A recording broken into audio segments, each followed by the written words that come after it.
Film dimulai dengan memperlihatkan seorang tahanan. Pada film ini tidak dijelaskan nama dari orang ini, dia disebut sebagai Driver. Driver akan segera dibebaskan setelah 10 tahun menjalani hukuman, di mana dia terlihat sangat tergesa-gesa seolah segera ingin melakukan sesuatu. Di dalam selnya terdapat fotonya bersama kakaknya yang selalu dia pandangi, di mana foto itu akan dia jadikan sebagai motivasi.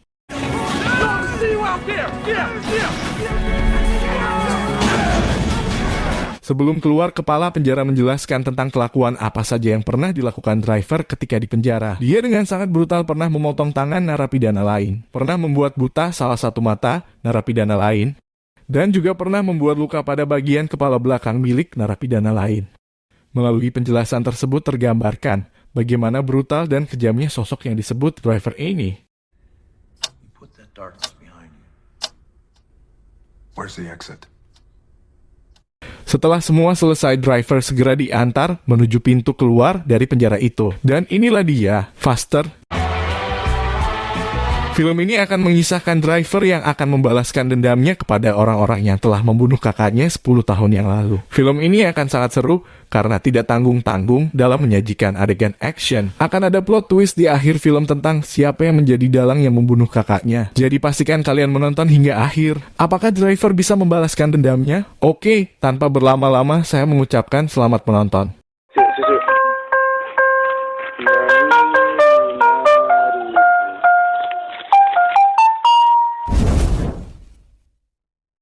Driver berlari cukup jauh di bawah teriknya matahari. Dia menuju tempat pembuangan mobil untuk mengambil mobilnya yang selama ini dia sembunyikan di sana. Dia membuka sebuah berkas yang berisi data orang yang menjadi targetnya. Kemudian menyiapkan sepucuk pistol dan segera mengendarai mobil itu untuk menuju sebuah kantor.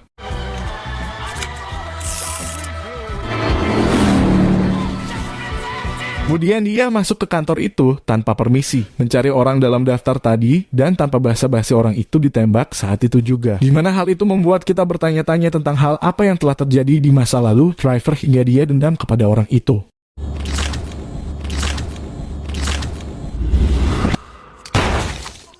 Beberapa saat kemudian, para polisi telah sampai di tempat itu. Di sana ada detektif Cicero yang akan menangani kasus ini yang didampingi polisi pria yang tidak disebutkan namanya. Dia disebut sebagai Cop dan agar lebih gampang kita panggil saja si polisi.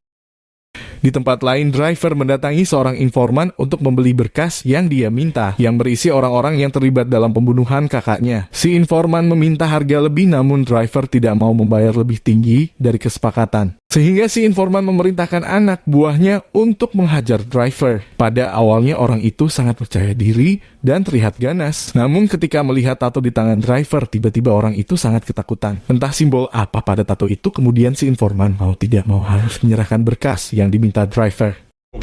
You better get your fat ass back. Here, I owe you a refund. Here you go. Di tempat lain diperlihatkan seorang pria pembunuh bayaran, dia disebut sebagai Killer. Dia tinggal bersama kekasihnya yang bernama Lily. Beberapa saat kemudian, Killer mendapat telepon misterius dari orang yang tidak diketahui, di mana orang itu memintanya untuk membunuh Driver. Kemudian Killer segera mempersiapkan senjata dan mencari di mana Driver berada.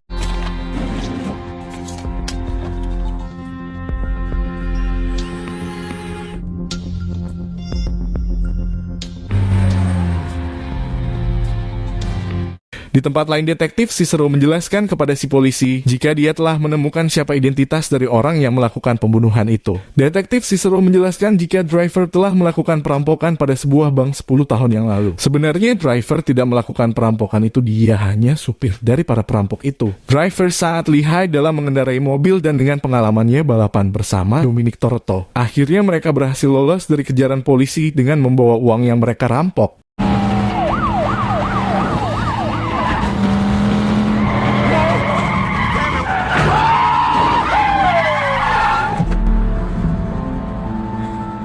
Kemudian detektif Cicero dan si polisi menonton sebuah rekaman, di mana dalam rekaman itu diperlihatkan jika ada kelompok lain yang menjebak Driver dan kelompoknya. Mereka telah membunuh 2 orang anggotanya Driver dan mengancam akan membunuh kakaknya jika mereka tidak memberitahukan di mana uang yang mereka dapat berada. Dan karena tidak ingin kakaknya celaka, maka driver memberitahukan lokasi uang mereka. Namun setelah itu salah satu dari mereka menggorok leher si kakak hingga tewas. Kemudian ada orang lain yang menembak driver di bagian kepala belakang hingga menembus pipi. Di mana dalam rekaman itu terdapat orang yang telah dibunuh driver tadi. Sehingga kini kita memperoleh jawaban kenapa orang itu dibunuh oleh driver. Dan semua orang yang ada dalam rekaman itu akan menjadi objek balas dendam driver yang selanjutnya.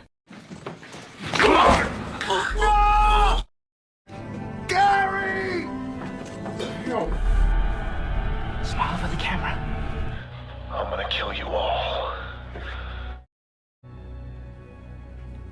What do you mean I killed her? Setelah kejadian itu, driver dinyatakan tewas oleh dokter. Namun ternyata takdir berkata lain karena driver masih selamat setelah luka yang dia dapatkan. Kemudian dokter memberikan pelat besi di tulang tengkoraknya yang hancur agar tulangnya bisa tersambung lagi.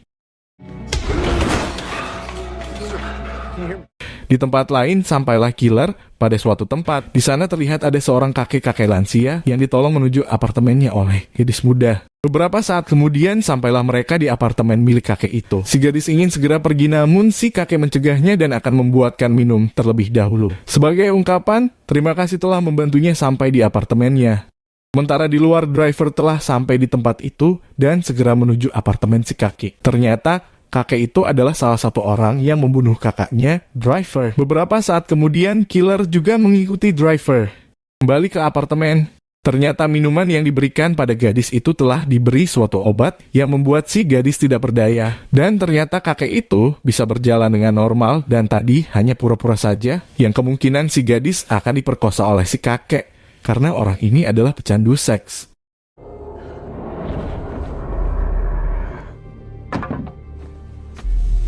Ketika sedang merekam si gadis, tiba-tiba driver datang dengan mendobrak pintunya. Kemudian, tanpa basa-basi lagi, dia langsung menembak si kakek hingga dia tewas saat itu juga.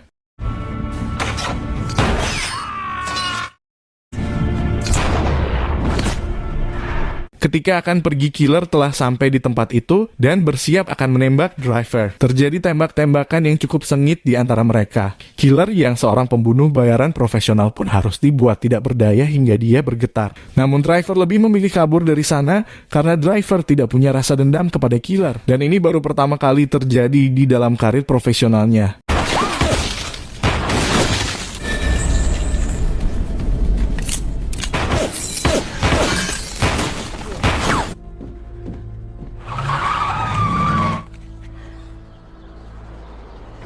Driver tidak membuang-buang waktu, dia segera mendatangi pelaku ketiga yang bekerja pada sebuah klub malam. Dia melihat untuk masuk ke klub itu harus melewati penjaga yang akan memeriksa setiap pengunjung yang masuk. Sehingga driver harus meninggalkan senjatanya di dalam mobilnya. Ketika diperiksa, dia melihat tato pada tangan si target, di mana tato itu akan selalu dia ingat, karena tangan dengan tato itulah yang memborok leher kakaknya. Right here. Kid, man, go on, have a good time. Driver mulai mengamati sekelilingnya dan melihat si target masuk ke kamar mandi. Dan karena driver tidak membawa senjata, maka dia akan mengambil pisau kecil yang digunakan untuk memecah es batu. Sampailah driver di kamar mandi sementara si target sudah menduga jika driver akan mendatanginya. Sehingga dia lebih siap daripada yang lainnya. Mereka bertarung dengan sangat sengit dengan menggunakan pisau kecil. Namun karena driver memiliki motivasi yang lebih besar, maka dia berhasil memenangkan pertarungan tersebut.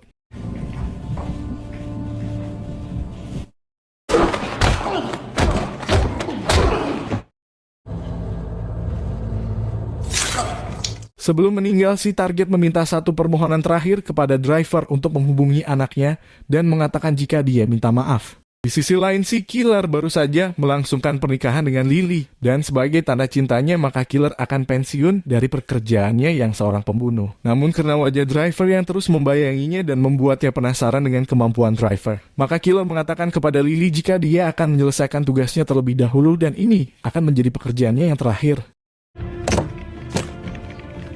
Promise me you were quitting. And I will. I have to finish this one first, babe. Kembali kepada driver, dia akan menuju kepada target selanjutnya. Namun ketika mendengar berita di radio jika orang yang dia tusuk tadi belum tewas, maka dia segera menuju rumah sakit untuk menyelesaikan urusannya. Driver segera masuk ke rumah sakit itu dengan seenaknya, dan ketika telah menemukan si target, dia langsung membantunya mengakhiri penderitaannya. Bahkan ketika para dokter dan perawat sedang mengoperasinya.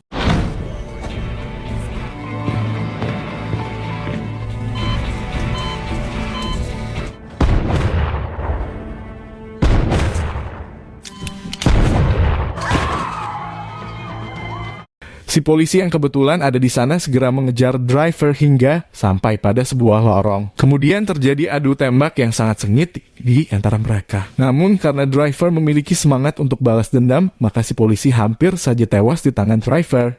Namun driver membiarkannya tetap hidup setelah dia melihat rencana polisi yang dikenakan orang itu. Sehingga driver menganggap si polisi adalah orang baik yang sedang menegakkan hukum. Dan sekaligus driver juga tidak punya rasa dendam kepada si polisi.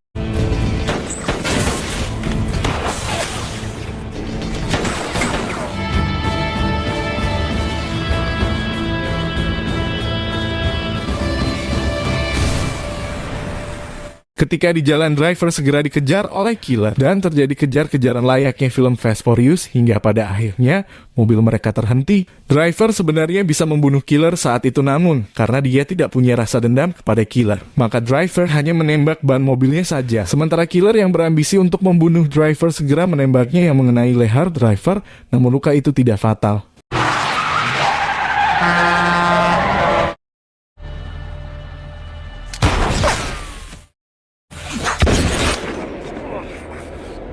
Driver segera pergi dari sana untuk menemui ibunya, untuk memintanya menjahit luka di lehernya sekaligus bertanya apakah ayahnya lah orang yang menjebak mereka waktu itu. Yang dijawab oleh si ibu jika itu tidak mungkin terjadi. Setelah mendengar jawaban dari si ibu, driver segera pergi dari sana. Singkat cerita, esok pagi pun tiba. Driver telah sampai pada target yang terakhir, di mana si target kini telah bertaubat dan menjadi seorang pendeta di tempat itu. Si target yang awalnya bersemangat menyampaikan ceramah kepada para jemaatnya, namun ketika melihat driver telah sampai di sana membuat dia tidak bisa berkata apa-apa lagi. Si pendeta menjelaskan jika dia telah bertaubat dan akan mengajak driver untuk bertaubat juga, agar driver bisa terbebas dari rasa dendam yang menyelimuti hati dan pikirannya. Si pendeta juga menjelaskan jika waktu itu dia tidak setuju dengan temannya yang menggorok leher si kakak. Namun driver akan tetap membunuh si pendeta, karena dia sudah membulatkan tekad untuk membunuh semua orang yang terlibat dalam kasus itu. Ketika pistol sudah ditodongkan di depan kepalanya, si pendeta justru terus mendoakan keselamatan kepada driver, dan dia juga telah ikhlas dan akan memaafkan apabila driver menembaknya nanti. Driver yang melihat ketulusan hati dari si pendeta, maka dia membiarkannya melanjutkan hidupnya untuk menyebarkan kebaikan kepada orang banyak. I forgive you for what you're about to do. Save this man's soul. I know you see his heart. Into this man's heart is good inside.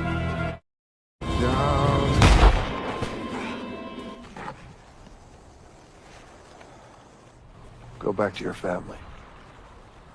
Ketika semua orang yang ada dalam berkas itu telah diselesaikan dan dendam kakaknya telah terbalaskan, maka driver merenung di depan gereja. Beberapa saat kemudian datanglah killer yang akan membunuhnya atau setidaknya mengajaknya berduel, namun driver tidak tertarik sedikit pun karena dia tidak ada rasa dendam kepadanya. Saat si killer akan membunuhnya, tiba-tiba muncullah si polisi yang menodongkan senjata kepada killer dan melarang untuk jangan membunuh si driver. Di sini terungkap jika orang yang mempekerjakan killer untuk membunuh driver adalah si polisi ini. Dan hal yang lebih mengkampretkan adalah ternyata si polisi adalah dalang yang menjebak driver dan kelompoknya, sekaligus orang yang menembak driver waktu itu. Driver tidak mengetahui hal itu karena si polisi datang paling akhir, sehingga dia juga tidak ada dalam rekaman itu, sekaligus juga tidak dilihat oleh driver waktu itu, karena dia muncul dari belakang secara tiba-tiba dan langsung menembak driver. Sungguh kampret bukan? Kalau tahu begini mending langsung tembak si polisi ketika di rumah sakit waktu itu.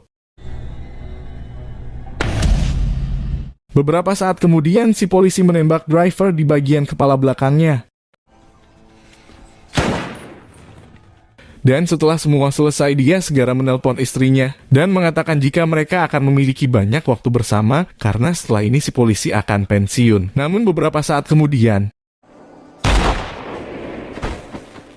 Ternyata driver masih selamat. Hal itu disebabkan karena si polisi menembak tepat pada bekas luka yang dulu pernah dia tembak, di mana pada tempat itu telah diberikan plat besi oleh dokter, sehingga peluru yang ditembakkan si polisi tidak bisa menembus kepalanya. Kemudian driver segera membunuh si polisi agar dendam kakaknya benar-benar telah dituntaskan.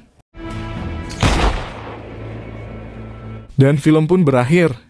Sebenarnya endingnya agak maksa sih, karena sangat kebetulan sekali si polisi menembak tepat di bagian yang dulu dia tembak. Padahal kan bisa saja menembak 1 cm atau 2 cm di samping luka itu yang tidak ada plat besinya, sehingga driver bisa tewas. Namun oke lah, secara keseluruhan filmnya keren, tempo filmnya juga cukup cepat, dengan actionnya juga tidak tanggung-tanggung. Oke, cukup sekian dulu dan sampai ketemu di video selanjutnya.